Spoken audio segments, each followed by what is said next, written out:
This video goes through objective 127 and 128. 127 is all about direct proportion and 128 is inverse proportion. However, they're closely linked, so we'll do them together.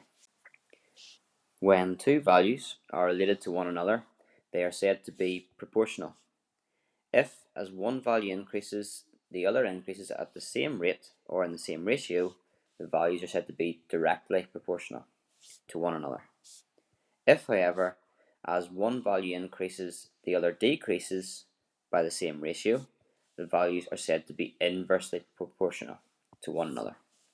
So as we're increasing one, we're varying the values. So in other words, this topic could be called proportion, but it's also called variation too. So the two topics are the same thing.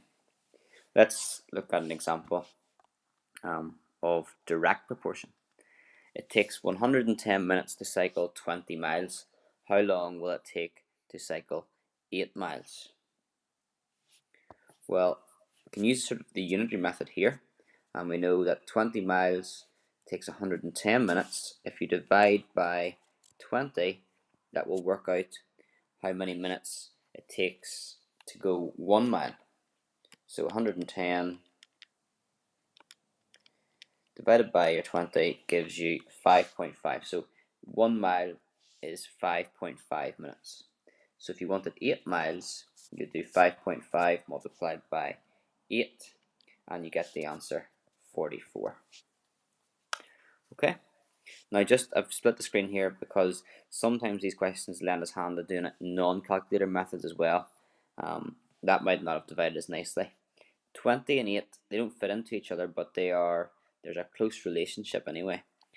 If I know that 110 minutes is 20 miles, I could divide that by 5. The reason for that is I can get what 4 miles would be. By dividing by 5, it'll hopefully become clear in a second. So 110 divided by 5 is doable. That gives you 22. And the reason why I wanted to get to 4 miles is because I know I can get to 8 miles by simply doubling it. And then I get 44. So that avoids maybe having to use a calculator and using some more just simple techniques. Okay, so we'll do some straightforward questions on that, and then let's look at inverse proportion. We've got here that 3 men build a wall in 20 days. How long would it take 5 men to build the wall? Well, the more men you have, it wouldn't take more time, it would take less time. So this is an example of where, as one value is increasing, as the number of men increases, the number of days it takes to build the wall should decrease. I would start this one by looking at how long would it take one person to build a wall. If 3 people will get it done in 3 times as quick as what one person would do. So if it takes 3 people 20 days, it would take one man 20 times 3, so 60 days on his own. And then if there's 5 men to build a wall, it's going to be 5 times as quick to do it. Take 5 times less. So the 60 days that it would have taken for one person, divide that by 5 and you'll get 12. So it takes 12 days. EG1. Y is directly proportional to x. When x is 500, y is 10. Find a formula for y in terms of x. Now the first thing we write down as we follow the question is this here. We can write in a shorter way. We can write using the proportionality sign, which looks like this, like a little fish. That says that y is proportional, and then it's directly proportional to x. We can write as that. If y is proportional to x, it'll be true that y is equal to x multiplied by some number. This number, we'll call that k, and k is a constant of proportionality. I'll explain that a little bit later. We'll find it out first of all, and it'll make it easier to explain what it is. So y is equal to x multiplied by k. We can work out this value k, the constant of proportionality, by subbing in these values that they give us. They say that when y is 10, the x value is 500. So k would be 10 divided by 500, which is 1 over 50. So we get a formula for y. Y is 1/50 of x. So this value here, k, basically if you've got the x value, if you multiply it by 1/50, you'll get the y value. Or in other words, y is a 50th of the size of x. Okay? And it'll always be true, if things are directly proportional, you'll be able to multiply the x by a certain number, and that will give you the y. And that number we call k, which we'll have to work out. Example 2, the cost of a circular table is directly proportional to the square of the radius. A circular table with a radius of 40 centimeters costs £50. What is the cost of a circular table with a radius of 60 centimeters? So we need to break this question down. We'll call the cost of a circular table, we'll call the cost C, and it's directly proportional to the square of the radius. The radius we'll call R. And what's the length? I'm going to underline it, and I'd encourage you to, well, you can't in the textbook, but in an exam, that's the length between them. So if C is proportional to R, that's what we'd write down there. If it's directly proportional to the square of the radius, then you'd have to square R. So if you're doing the question again, the cost of a circular table, C, is directly proportional, the proportional sign, to the square of the radius, the square of the radius. And if that's true, then we write down that C is equal to R squared multiplied by the constant of proportionality.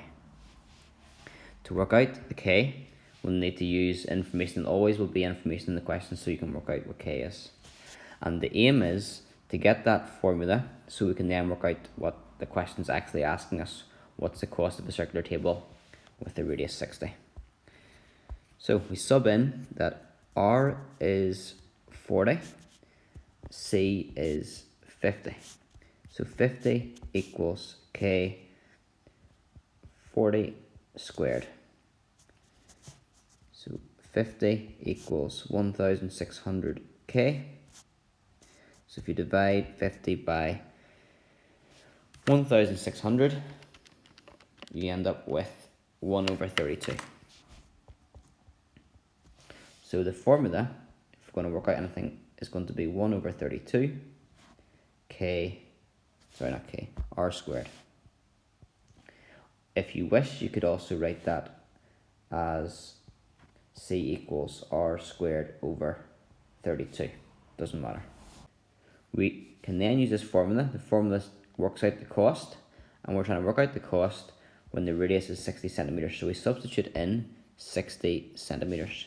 C equals 1 over 32 multiplied by 60 squared.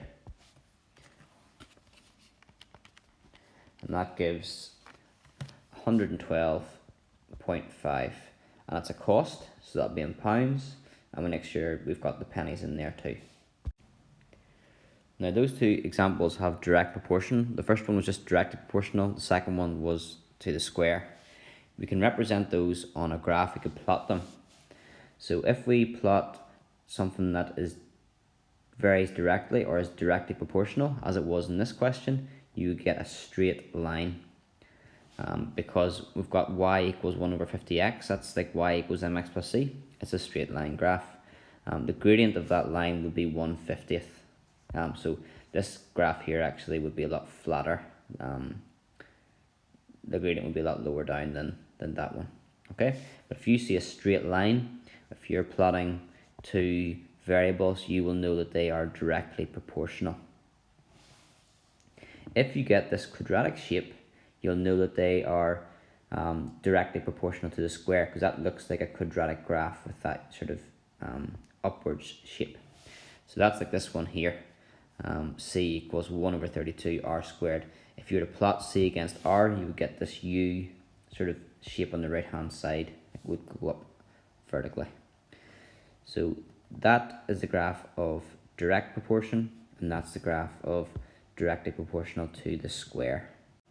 I would take both of those into your notes, please, so you've got them. Example 3, this is just an extra one. You can take it into your notes if you want, but make sure you still listen. C is directly proportional, C with proportional sign, to the square root of y. Square root of y. We then can write that C would equal k times the square root of y. When C is 12.8, y is 16. We'll use that to find k, and then that'll help us to find y when C is 64. So we can put in 12.8 for C and 16 for k. So that would be 4k, gives you 12.8. And that means that k would be 3.2. So the formula to find C is 3.2 times the square root of y. Now this question is slightly different because we're not working out C, we're actually trying to work out what y is, but we can sub in C to get that. 64 equals 3.2 square root of y. Divide the 64 by the 3.2 to get 20. So the square root of y is 20, so y would be 20 squared, which is 400.